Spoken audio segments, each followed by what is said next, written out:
Hi, gang. Rob here. It is the afternoon of 10 November 2020. Coming to you today on a partly sunny 76-degree day in Northeast Indiana. Coming on this afternoon to draw a bit of an analogy for you guys. I'm remaining calm in the aftermath of the election of last week. And my countenance, my mood, my position is very much like that of the Caddyshack manager Lou in the movie Caddyshack. Lou, who ran the Caddyshack, became the referee in an illegal match at Bushwood Country Club, an illegal gambling match, a game of golf between Judge Smales and Dr. Pieper versus Ty Webb and Al Chervik. Let's see. In the part of Lou, we had a much younger Brian Doyle Murray. Judge Smales, played by the legend Ted Knight.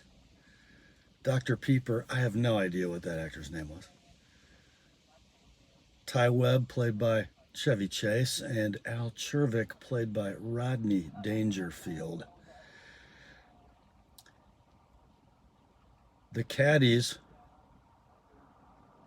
were an Italian kid whose name I can't remember, and Danny Noonan, played by Michael O'Keefe. Midway through the match, Al Chervik has a mysterious arm injury. Danny Noonan has to take his place after some interesting negotiations. The match comes down to one final putt, and the stakes are very high. If the judge and Dr. Pieper win, Al Chervik, an interloper, a crass, raucous, ill-tempered, inappropriate developer, real estate developer, has descended upon Bushwood and totally upset all of the conventions and the decorum of such an elite organization. And if Al and Ty win, Al gets to stay, and I think there's some money involved, quite a lot of money. In fact, the match gets pressed going into the final hole, and the stakes are doubled on that one last hole. And it comes down to, I think, about a 10, 12-foot putt by Danny Noonan. He strokes it. It's right on line. It's in the jaws of going in, and it stops, hanging on the lip of the cup. If it goes in, the whole elitist system of Bushwood is destroyed. If it doesn't go in, back to the status quo. A parochial organization of stuffed shirts who live in an echo chamber and control everything. Well, that putt hangs on the lip. And the judges celebrate, and Dr. Pieper's celebrating. There's people jumping around. There's people upset. Chaos on the 18th green at Bushwood.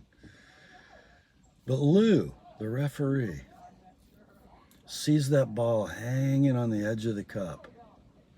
Hanging on the edge of the cup. He sees it teetering.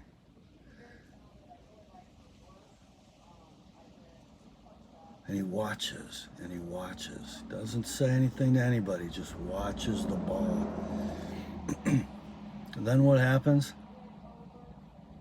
Assistant greenskeeper Carl Spackler, who is conducting a one-man war against the bane of all golf courses everywhere, the gopher. He is exercising the nuclear option, or in this case, the plastic explosive option. He has animal-shaped charges in all the gopher holes all over the course. And just as Danny strokes that putt, Carl pushes the plunger down. And as it's hanging on the lip, as that ball is hanging on the lip of the cup, the explosives start to go off. The ground starts to shake. The ball teeters and teeters. And at the end of the movie, it drops in the cup. And the crowd goes wild. And the crowd goes wild.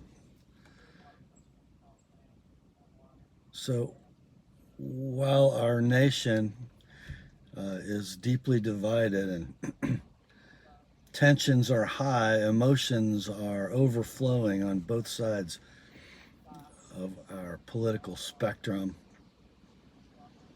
I'm just trying to be Lou. I'm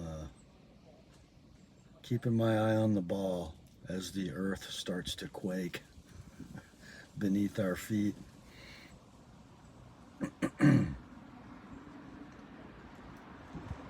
Because no matter what you believe happened last Tuesday and Wednesday and Thursday and Friday, whether you think we have a new president duly elected by 73 million votes of eligible voters, or whether you believe the election was stolen by hundreds of thousands of manufactured ballots by the Democrat machine, no matter which one of those things you believe, we have 9 people in black robes that are going to decide this deal.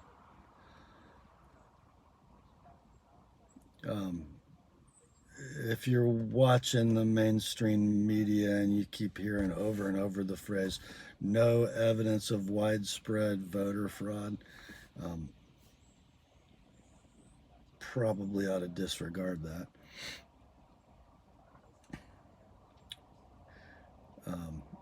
No matter how many news sources say it, doesn't make it true.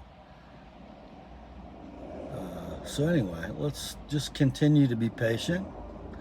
Let's remember that God is in control.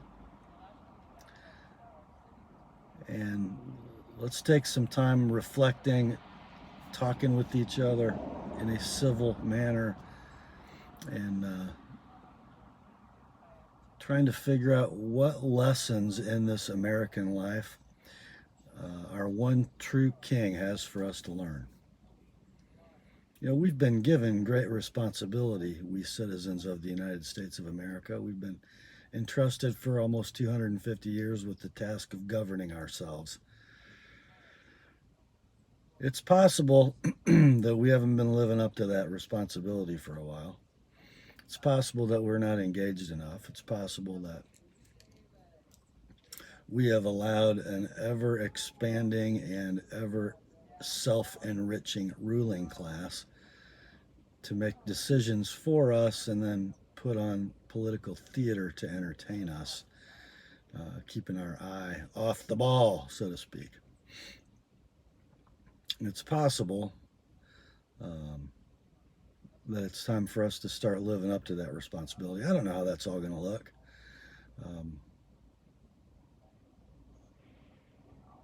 But in a nation governed by a government of the people, by the people, and for the people, if it has gone awry, and it most probably has, not just in the election of 2020, but for a long period of time in American history, we have only ourselves to blame, my fellow Americans. Time to get to work. regardless of the outcome of this election. That's all for this one. Grace to you and peace, my friends, from God our Father and the Lord Jesus Christ. Remember, the word is sharp. Talk to you soon.